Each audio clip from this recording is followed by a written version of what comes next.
Debate sobre o sangue, parte final. Comentarista. Em 1 Coríntios capítulo 8, versículos 4 ao 13, ele fala claramente que não havia problema algum em ingerir o alimento oferecido a ídolos. Já em 1 Coríntios capítulo 10, versículos 14 ao 22, ele condena a participação nesse tipo de sacrifício e não a ingestão do alimento em si. Por isso que ele começa o versículo 14 dizendo: fugir da idolatria. Apenas comer um alimento não envolve idolatria, mas participar da cerimônia de oferecimento deste alimento, sim. Aí é que estava a idolatria, e era isso que Paulo condenava, não o comer o alimento. Resposta. E é justamente isso que o decreto apostólico condenou: participar da cerimônia na qual o alimento oferecido a ídolos era comido. A Bíblia inteira é a palavra de Jeová Deus e ela não se contradiz. 2 Timóteo capítulo 3, versículos 16 e 17. Uma vez que Paulo exortou seus irmãos a falar de acordo e não ter divisões. 1 Coríntios 1 e 10. Ele próprio não iria agir contrário a isso. Assim, Paulo estava de pleno acordo com o decreto apostólico. Comentarista. De modo algum, você sabe perfeitamente bem que o texto não fala em abster-se da cerimônia, mas sim das coisas sacrificadas nessas cerimônias, ou seja, a carne dos animais mortos com o seu sangue, de coisas estranguladas e de fornicação. Sinceramente, não me sinto estimulado a conversar com você sobre isso, simplesmente porque acho que você, talvez sem plena consciência disso, tenta se enganar com a interpretação obviamente baseada num raciocínio falso, e assim manter a ilusão de que essa interpretação da passagem de Atos capítulo 15, versículo 28 e 29 é a correta. Resposta. O que você chama de raciocínio falso é a interpretação que coloca as escrituras em plena harmonia. Já o seu raciocínio faz com que as escrituras se contradigam, como se elas fossem uma coleção de pensamentos humanos contraditórios, uma passagem proibindo algo e outra aprovando.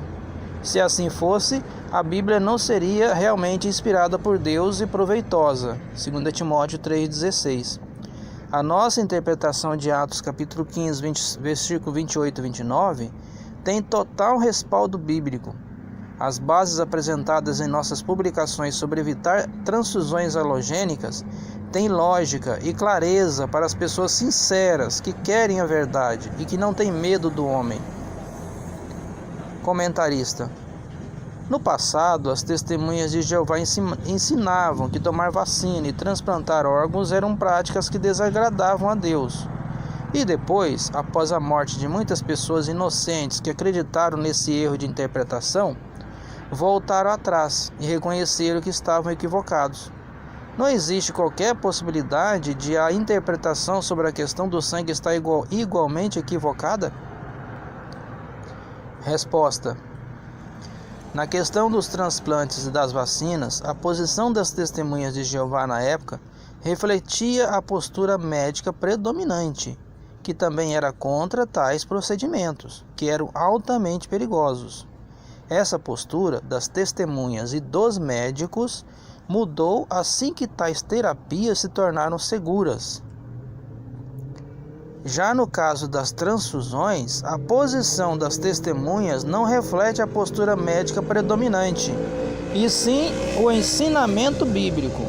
Portanto, não há como usar a questão dos transplantes e das vacinas para argumentar contra a posição bíblica das testemunhas sobre o sangue. Comentarista. E se essa interpretação estiver errada?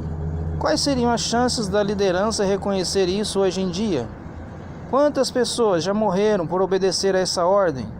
Quantos processos judiciais a liderança teria que responder caso reconhecesse um possível erro de interpretação neste campo? Até que ponto ficaria abalada a credibilidade do corpo governante das testemunhas de Jeová perante aqueles que acreditam nele?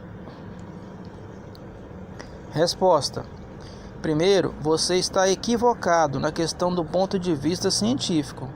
Você deveria colocar: Quantas pessoas preservaram suas vidas por obedecer a essa ordem? Toda ciência é desvendada progressivamente através de pesquisas, equívocos e correções. Não é diferente com a ciência bíblica. O importante é a disposição dos pesquisadores de corrigir conceitos errados. Só assim se atinge a verdade sobre o assunto pesquisado. As testemunhas de Jeová têm mostrado sinceramente tal disposição. Contudo, as pesquisas trazem à tona verdades fundamentais que não estão sujeitas a correções.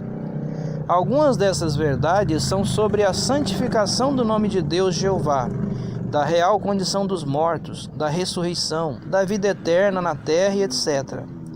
A verdade sobre a santidade da vida e do sangue, que leva à proibição do uso do sangue, também é fundamental.